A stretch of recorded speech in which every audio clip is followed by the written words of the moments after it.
Hey guys, what's up? I'll show you how to quickly change Schlage lock battery. So right now, I bought a Duracell 4 pieces of AA battery. As you can see, it's low but here, and then on my phone apps, it's indicating as well when it reached the 10% range. Right now, it's 5%. I'll show you. It's here, as you can see, it's 5%, and we don't want to be the battery totally empty, and we won't be able to open it if you don't have the manual key. So we want to avoid that. This is the cover from inside, so you just have to pull this up. Yeah, as you can see, so I pulled it up because I'm just covering the barcode, because you'll be able to see my barcode. And then this is the cartridge for the battery, and then you just have to put it up.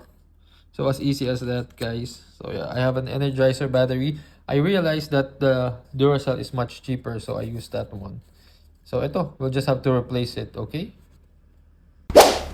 So once again, we have the 4 pieces of AA battery, and then we just have to quickly plug it in. So yeah, it's there, and then the cover, and we should be good to go. See?